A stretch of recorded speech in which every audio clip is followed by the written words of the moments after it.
Como vimos, el principio de concursalidad, el principio de colectividad y el principio de concurrencia son dos principios importantes que hacen a la universalidad, esto es, al tratamiento unificado de todo el activo y el pasivo del concursado.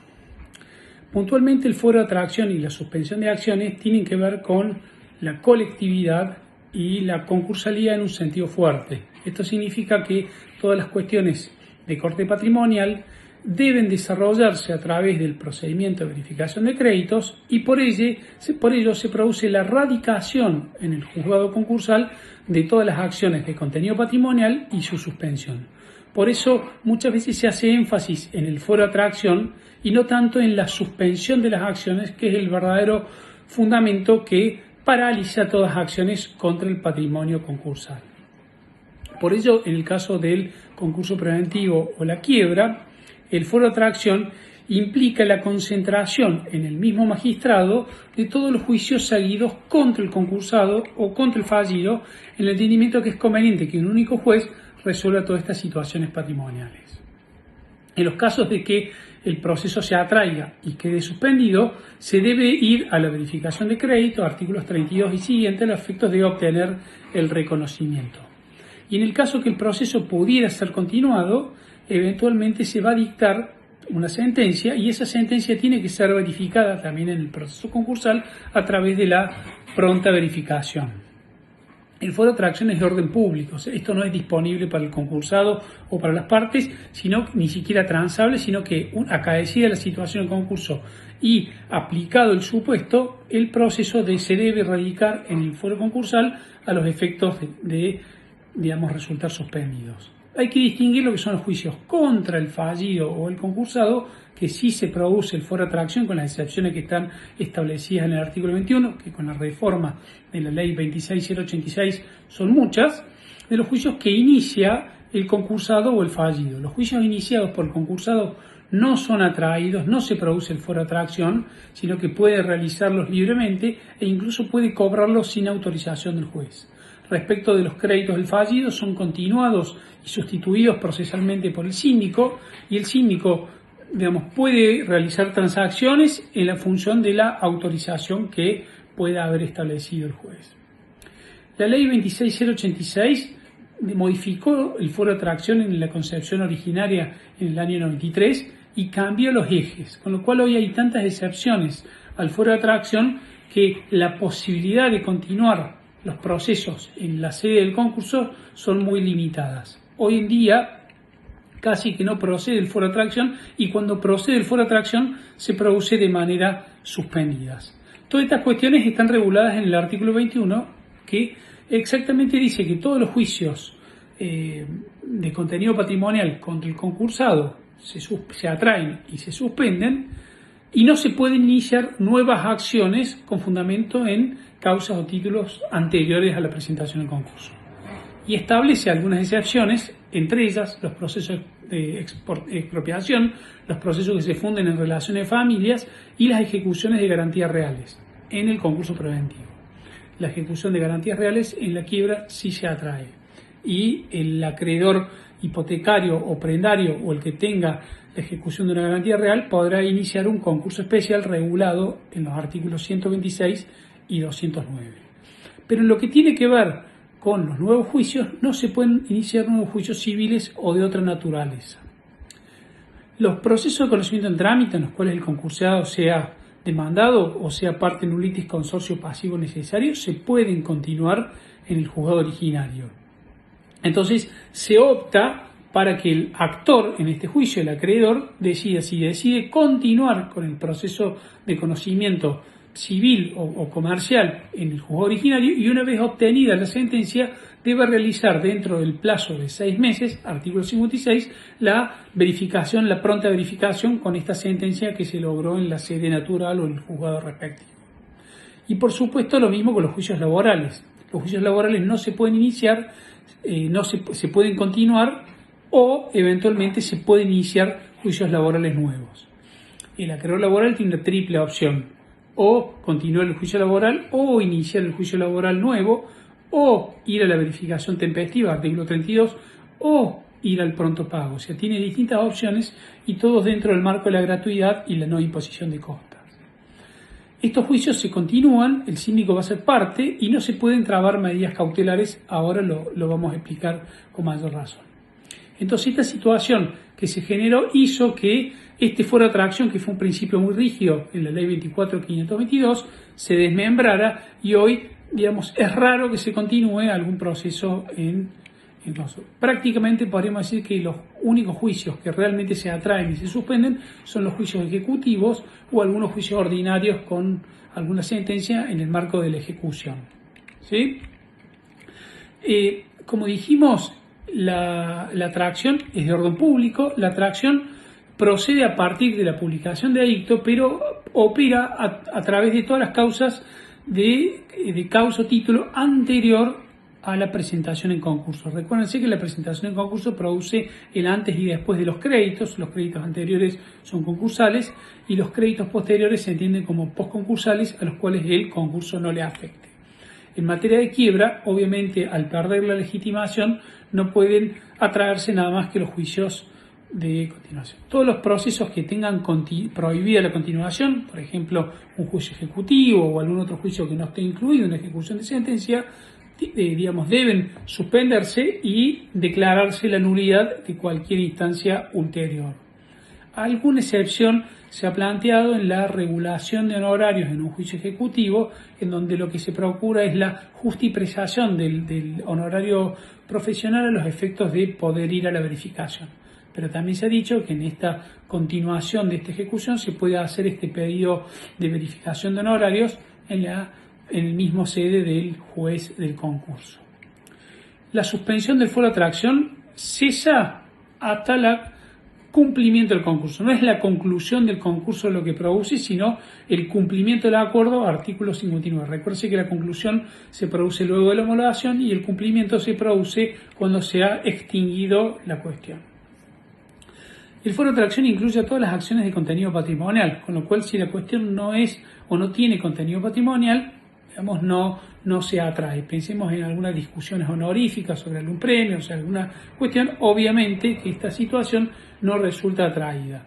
La atracción no importa de qué fuero sea, pueden ser fueros provinciales dentro de la misma ciudad o jurisdicción del proceso concursal, pueden ser del fuero federal o inclusive de cualquier otra provincia que pudiera estar tramitada. Pero la idea de el contenido patrimonial es que se estén discutiendo cuestiones patrimoniales que puedan producir un incremento o un menoscabo patrimonial en el proceso concursado. Es menester que sean iniciados contra el concursado. El concursado tiene que ser demandado, sea demandado principal o inclusive demandado como garante, digamos, codemandado, pero tiene que ser demandado. En el caso que hubiera un litis consorcio pasivo no necesario, el acreedor puede desistir del juicio contra el concursado y contra el concursado va y pide la verificación y continúa contra los otros codemandados. La regla del no inicio de las acciones civiles es clara. Los acreedores no pueden iniciar acciones en contra del concursado o del fallido. La única vía que pueden tener es la verificación de crédito o eventualmente plantear esa cuestión en la discusión procesal, que significa en un incidente o en alguna cuestión dentro del marco concurso para poder discutir esta cuestión. Teniendo en claro ello y ese enfoque, por supuesto que están excluidas del foro de atracción las vías administrativas. Si existen juicios administrativos por una determinación de una deuda fiscal provincial o fiscal nacional, o hubiera alguna discusión vinculada con alguna habilitación, todas esas acciones en vía administrativa quedan excluidas. Y se ha entendido que toda esa discusión se puede mantener a los fines de poder lograr una adecuada resolución. También el artículo 998 del Código Aduanero establece que no queda atrapada la mercadería que se pueda haber incautado, queda atrapada, sino que puede ser continuada mientras tanto no se haya satisfecho el precio. Si se tratara de un juicio sin contenido patrimonial, como dijimos, tampoco queda incluido en el foro de atracción, obviamente porque lo que es esencial en el principio de universalidad es la cuestión patrimonial, tanto en el activo como el pasivo. Existe jurisprudencia que ha excluido el foro de atracción en los procesos en la alzada. Esto es, si el proceso ordinario, más allá que se pudiera traer, está tramitando una apelación o eventualmente un recurso de apelación, un recurso de casación, se ha aceptado que estos quedan excluidos a través del foro de atracción hasta tanto no logren la sentencia.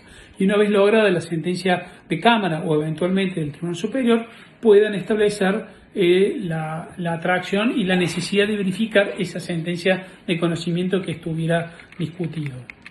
También están excluidos los procesos de expropiación del foro de atracción. Recuerden que el proceso de expropiación, digamos, de un bien mueble o un inmueble se hace por una ley en el cual el Estado es titular de ese derecho a propiedad y en donde ese proceso tiene que ver con lo judicial y con el eventual pago previo que tiene que hacer el Estado a esos efectos. También los juicios fundados en relaciones de familia. Estos están exceptuados, pero muchas veces no queda claro el verdadero alcance de lo que se entiende como un proceso de familia, porque no siempre se trata necesariamente de una cuestión familiar. La idea es que las cuestiones patrimoniales podrían eventualmente atraerse, no así una cuestión donde yo estoy discutiendo una reclamación de la paternidad, un reconocimiento, o si estoy en un divorcio, esas cuestiones claramente no van a ser atraídas. Se ha discutido si procede el foro de atracción en el desalojo y existen dos posiciones. Una, por supuesto, que dice que no procede el foro de atracción porque lo que se está buscando es simplemente recuperar una cosa a través de un mecanismo respectivo, y algunos que dicen que la ley no distingue, y si no distingue, el proceso de desalojo no es un proceso de conocimiento y no puede ser continuado a esos efectos. En lo que respecta a las ejecuciones hipotecarias, se ha establecido que están exceptuadas del foro de atracción. El acreedor hipotecario puede continuar con el juicio de ejecución hipotecaria, inclusive hay doctrina que acepta que podría iniciar una ejecución prendaria hipotecaria luego del concurso, siempre y cuando haya presentado el pedido de verificación. No es menester que se haya obtenido sentencia de reconocimiento de ese proceso hipotecario, esa verificación hipotecaria o prendaria, sino que es suficiente con que se haya presentado. De todas formas, recuérdense que la verificación de crédito produce efectos de cosa material, a diferencia del juicio ejecutivo, ejecutivo hipotecario, que tiene una cosa juzgada formal. Entonces, si el crédito del proceso hipotecario, del proceso de verificación sobre el crédito hipotecario fuera rechazado, obviamente el juicio ejecutivo que deba continuarse en consecuencia no va a poder ser reconocido. Por eso se entiende que es necesario o razonable esperar o guardar el reconocimiento por parte de la sentencia a los efectos de poder evitar alguna discusión o alguna seguridad jurídica. Lo que se ha discutido es si yo logro la sentencia en la de verificación respecto del crédito hipotecario, si yo lo que tengo que hacer es continuar un juicio de ejecución o ejecutar una sentencia que ha causado cosa juzgada material. Si yo entiendo que lo que tengo que hacer es ejecutar una sentencia que ha causado una ejecución, hay una discusión que tiene que ver con los honorarios. No es lo mismo ejecutar una sentencia ejecutar una hipoteca y después lograr la ejecución de esa sentencia hipotecaria que directamente ejecutar la sentencia de verificación. Pero lo cierto es que en el tema actual no se atraen. Lo único que tengo que hacer es presentar el pedido de verificación ante el síndico y con eso puedo continuarlo, con la salvedad de que si fuera a ejecutarlo deberé pedir las cauciones o garantías que correspondan.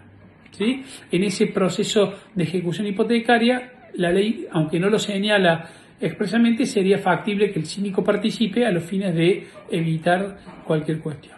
Con respecto a los juicios laborales, como dijimos, el acreedor laboral que está protegido en la ley de concursos tiene opciones. Una de las opciones es directamente continuar el proceso de conocimiento laboral, un despido o algún reclamo, un 247, etcétera, a los efectos de poder lograr el reconocimiento en sede laboral. Y una vez obtenido ese reconocimiento en sede laboral, proceder por la pronta verificación, esta verificación sin costas que establece el artículo 56, o eventualmente ir por el pronto pago para lograr no solamente el pronto ingreso al concurso preventivo o la quiebra, sino también la pronta ejecución en función de la reserva que deba hacerse a los fines de pagar los pronto pagos. Ahora bien, el acreedor laboral también podría optar por suspender este proceso de conocimiento, en atento a que ya estuviera sustancial la prueba y él entiende que en un proceso de verificación de créditos podría lograr e ir a la verificación tempestiva a los fines que el juez, en la sentencia de verificación del artículo 36, le reconozca su crédito de origen laboral con los privilegios que pueda plantearse. O incluso, como tercera opción, podría ir a la verificación al pronto pago directamente. Entonces desiste de él o suspende el proceso laboral y va al pronto pago, que no genera cosa juzgada material, que si fuera rechazada se podría establecer la posibilidad que continúe ese proceso de conocimiento. Obviamente que el trabajador, como dijimos, puede continuar y se aconseja que el síndico sea parte en ese proceso. Tiene que tratarse de procesos en trámites, no cualquier proceso puede atraerse.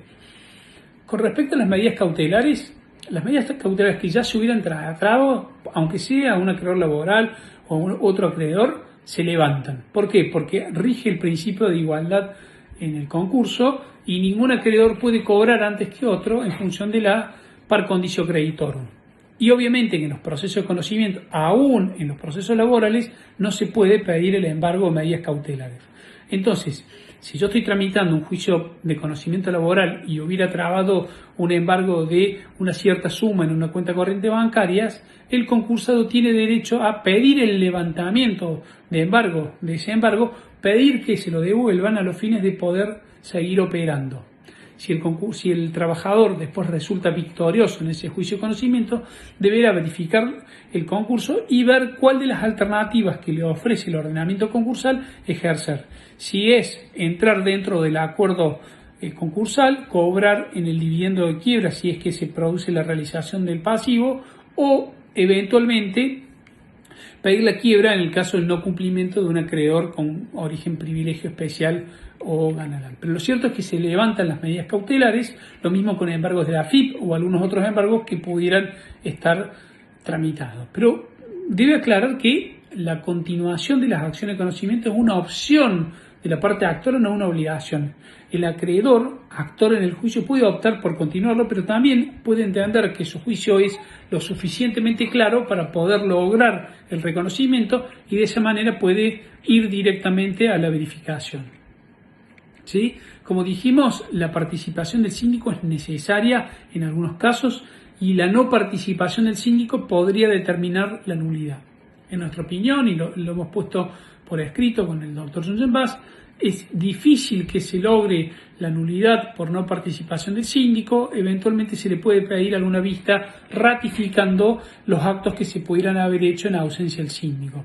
Entiéndase que el síndico a veces no tiene la capacidad material de conocer esas circunstancias de manera concreta y en lo puntual lo único que tiene que garantizar es la regularidad del proceso. Sin perjuicio de ello, ha habido alguna jurisprudencia que ha declarado la nulidad de un proceso continuado sin la participación del síndico, teniendo en cuenta que eso pudiera afectar la declaración de quiebra. Entonces, como dijimos, esa sentencia que se logra en sede ordinaria, en el juez civil o de otra naturaleza, genera el valor de una cosa juzgada material. Pese a que ese juicio de conocimiento genera el valor de una cosa juzgada material, igualmente el juez concursal puede modificar algunas cuestiones que entiende convenientes. Por ejemplo, el cómputo de los intereses hasta la presentación en concurso los puede modificar, o eventualmente, si los entiende abusivos en función de la situación, los puede entender, etc. Otra cuestión importante está vinculada con los litis consorcios. ¿Qué es un litis consorcio? Es fundamentalmente un proceso con pluralidad de partes. Es activo cuando hay varios actores, es pasivo cuando hay varios demandados, y en lo que está regulando fundamentalmente el artículo 21 y los otros artículos 126 y siguientes de la ley concursal es el litis consorcio pasivo. Si es necesario, no se puede escindir, porque no puede haber una sentencia válida sin que estén las dos partes. Entonces, en ese caso, el proceso se continúa, pensemos en una división de condominio o alguna otra situación, se continúa hasta que se logra la sentencia, y una vez lograda la sentencia, deberá oponerse en el concurso según la cuestión que corresponda. Si el pasivo no fuera solamente necesario, sino fuera facultativo, ocurre esta posibilidad de que se pueda dejar sin efecto esta participación y eventualmente continuar con los otros demandados solventes.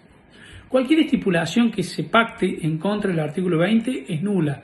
Como dijimos, el fuero de atracción es de orden público y no admite pacto en contrario. Entonces, si el demandado pactara a lo mejor una cuestión de competencia en donde se estableciera que ese proceso va a ser llevado en otra instancia, esto no tiene ningún valor y debe necesariamente tramitarse tal cual lo establecen las pautas del concurso. Se produce el fuero de atracción en el caso de conocimiento, se continúa en las mismas condiciones, pero siempre debe verificar el crédito para ingresar en la vía del proceso concursal. En lo que tiene que ver con el arbitraje, podría estipularse que vendría a ser el único pacto que se pueda hacer en los términos que contradigan el artículo 21, y esto tiene una regulación especial en la ley de quiebras. Entonces se ha discutido si esta regulación que se hizo para la ley de quiebras se aplica necesariamente para el concurso. Entonces, cuando uno tiene un proceso arbitral, digamos, se regula lo que dice el 132 para la quiebra, en donde algunos doctrinarios han entendido que la aplicación es la misma, sea concurso o sea quiebra. ¿Qué dice el artículo 134? La declaración de quiebra produce la inaplicabilidad de las cláusulas compromisorias pactadas con el deudor, lo cual es conteste con el artículo 21 y el artículo 22, salvo que antes de dicha sentencia se hubiera constituido el tribunal de árbitros.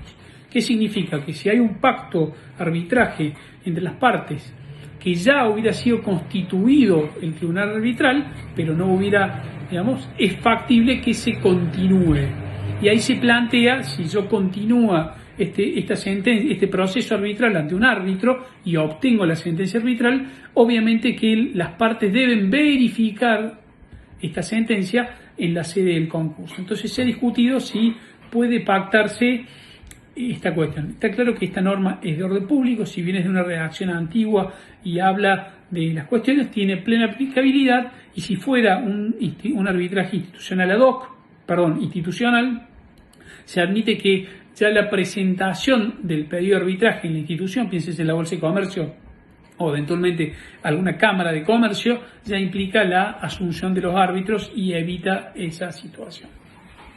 Como verán, el fuero de atracción implica este cúmulo atractivo o este imán que tiene el proceso concursal para atraer todas las causas, suspenderlas y imponerle a los acreedores que deban verificar el crédito. Necesariamente deben verificarlo, porque si no lo verifican no son aceptados en el concurso y no se puede cobrar en moneda de quiebra en el caso de la liquidación concursal, en el caso de la distribución del producto de distribución de los activos, o eventualmente el acuerdo concursal en los términos que establece. Muchas gracias.